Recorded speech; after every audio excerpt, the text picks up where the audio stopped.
Hello. Welcome to our Introduction to Ethos lesson.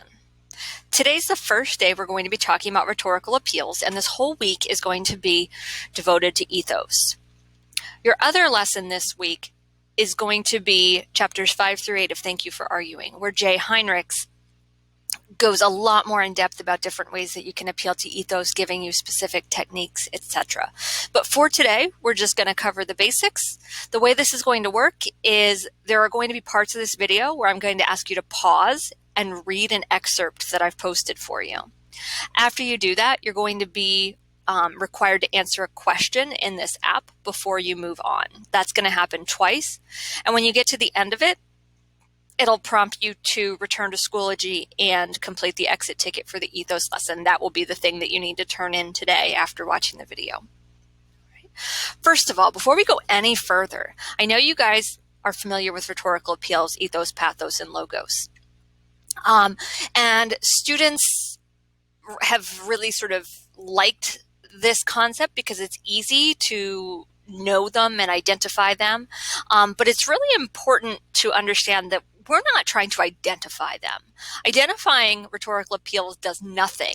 They're only useful if we can understand how they impact the crafting of the text. So yes, I want you to be able to pick them out, but that's not enough for purposes of AP Lang the way it might have been in your previous English classes.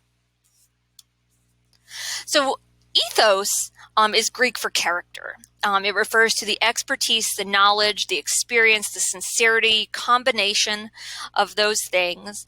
It gives the audience a reason for listening to this person on this subject. And so basically, ethos is the way a speaker demonstrates that they're trustworthy and credible.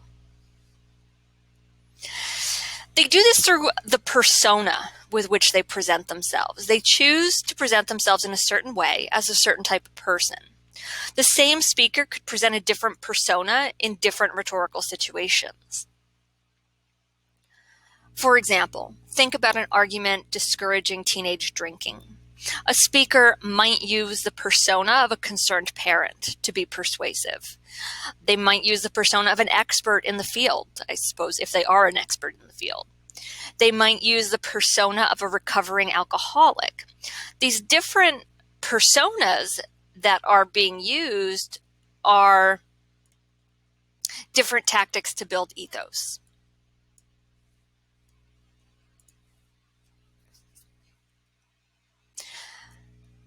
It's important to understand that the way a speaker demonstrates their trustworthiness and their credibility is going to look different for different audiences, right? The way you're going to convince different audiences that you're credible is going to look different. Gaining credibility is always about emphasizing the shared values and expectations between the speaker and the audience. That's why it depends upon the audience. Jay Heinrichs is going to talk about specifically expectations. He's going to address in great detail what happens when the expectations of the audience don't match up with the methods of the speaker and how that is not persuasive. Remember that rhetoric is always about a shared interaction with multiple pieces of the rhetorical triangle. So there's two ways that we can think of ethos. And one of them is what we would call automatic ethos. And that is when a speaker's reputation or position brings automatic credibility with it. For example, if the subject is Russian history, and the speaker is a Russian history and economics professor and a Secretary of State, then that speaker has pretty good credibility to speak on that subject. Or if the speaker is the dog whisperer and he's a well-known animal behaviorist, he might have automatic credibility. But it's important to remember that this only works if their reputation or their position is relevant to the subject at hand. A doctor may have great credibility if he's speaking on a subject related to his field.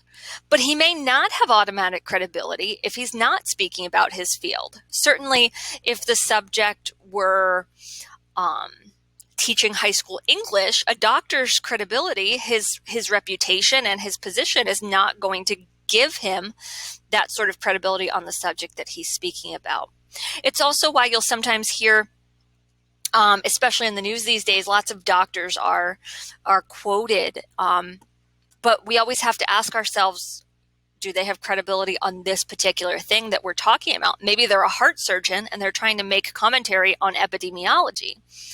Then they might try to have automatic credibility, but a discerning audience is going to say, wait a minute.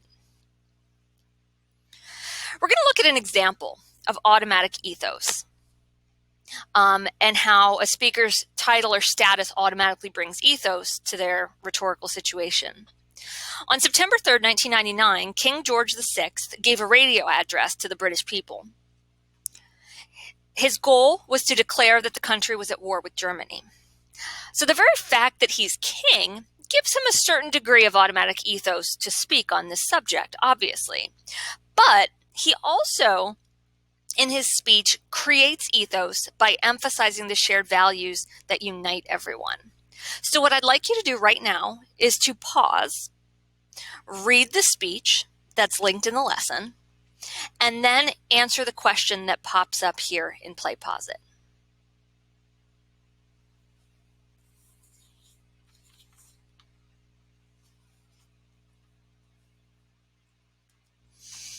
Okay, so to go over what you just did, at the start, King George expresses his commitment to the people, to his subjects, knowing he's asking them to make their own commitment and sacrifice. As their king, he's not expected to present himself as a common man, but he establishes the ethos of a common experience.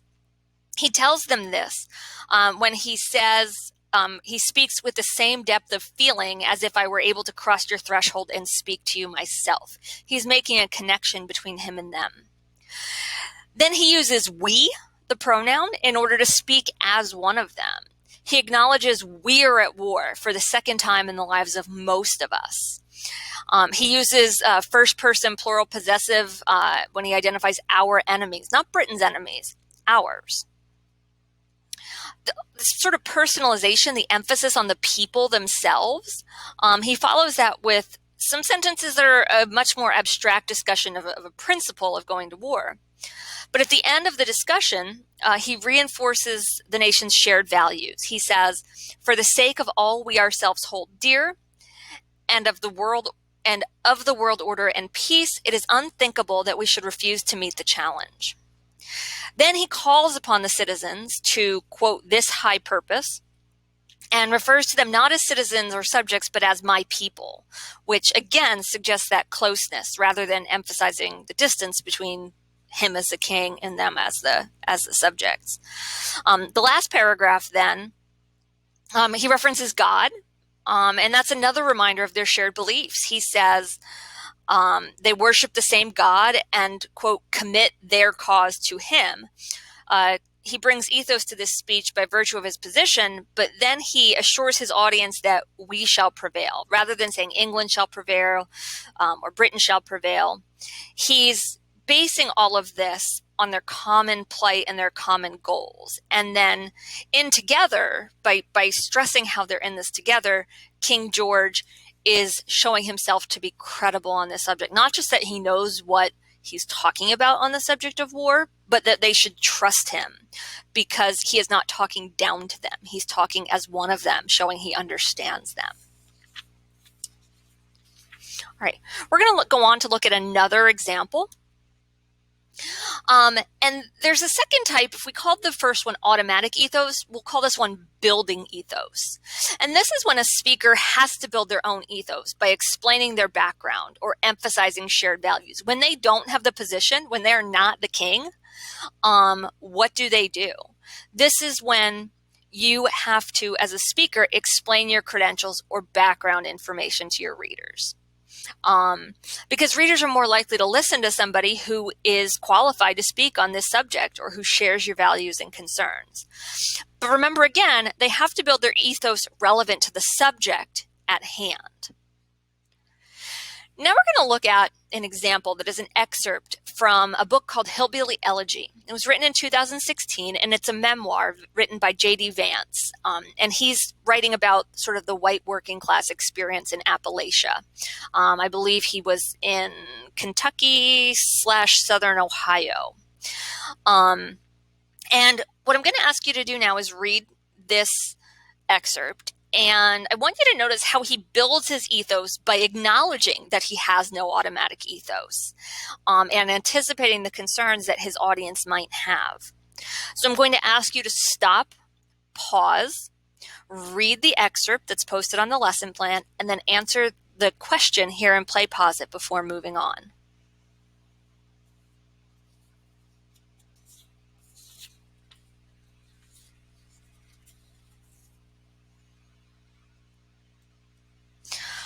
All right, let's bring it back together now that you've had the opportunity to work through this example on your own. So we see in this example, J.D. Vance, he starts off by acknowledging that this is a memoir, and he is literally just over 30 years old. So automatically, the audience is going to be like, what? At 30 years old, what do you have to write about? So he says this might seem ridiculous to be writing a memoir at 30. And he also admits very early on he hasn't done anything extraordinary. He did graduate from Yale Law School, and of course, that's certainly something to be proud of. He claims that this accomplishment shouldn't compel people to spend money on his book or take the time to read it. But then he goes on to sort of build his persona as a self-effacing, humble person who he mentions he has a handful of loving people who enabled his achievements that he has had. But he points out then that what seems ordinary to most of his readers is hardly so ordinary to the community he's writing about, the community he was raised in, and thus he has credibility to speak of it. He describes a place hemorrhaging jobs and hope. It's clearly a place that he knows well, and he's being honest about himself and his environment, which encourages readers to trust him. His attitude is going to appeal to readers who believe in these types of values: hard work, education. These are qualities that his story is reflecting. But he sets this up so that he doesn't seem to be preachy. He addresses the audience's concerns right off the bat, and explains how he is credible on this particular subject, even though he's barely 30, even though he hasn't done anything super impressive with his life just yet.